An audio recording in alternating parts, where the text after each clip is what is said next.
All right, Ian, thank you so much. I'm here now with Chef Dad. Ian just put 100 up, so it's not cooking weather, but it should be for this time of year. We got viewer emails, we got a lot of questions. Yes, we so do. we are going to start with this one from Pam, and she asks, I only have one cookie sheet, and when I make the cookies for my kids, the first batch is much better than the second and the third.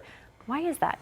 Well, what's funny is you do need more than one baking sheet, because if you take the baking sheet out, get the cookies off, and put more on, that sheet's hot.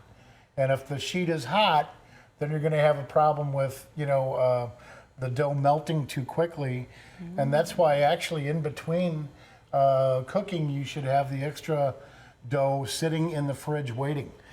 Because you want to start from cold. So if you can afford another sheet, or if you can wait a little while until it cools down, that's how you do it. All right, very good advice. All right, Mike asked this question. I like to make homemade potato cakes just like my dad used to. I follow his recipe, but mine seem to fall apart in the oil. Any suggestions? It sounds to me, Mike, as if your mixture is too wet. And if it's too wet, it's going to fall apart in the oil when you try to fry it.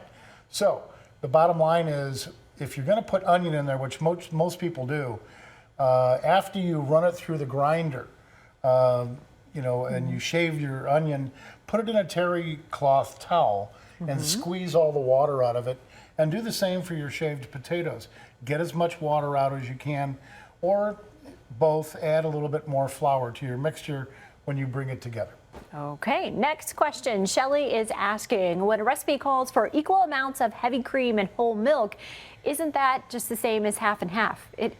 Shelly, it is. Okay. That's the bottom line. I mean, if it calls for a cup of half and half and a cup of milk, a cup of cream and a cup of milk, that's half and half. So go and buy a pint of half and half, and you have the same exact thing. Problem solved. There you go.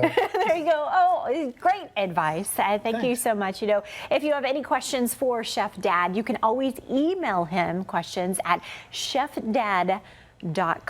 And we're going to be cooking with you a little bit later as well. Yeah, come back in the next hour, folks. I'm going to show you the pasta sauce that launched Chef Dad.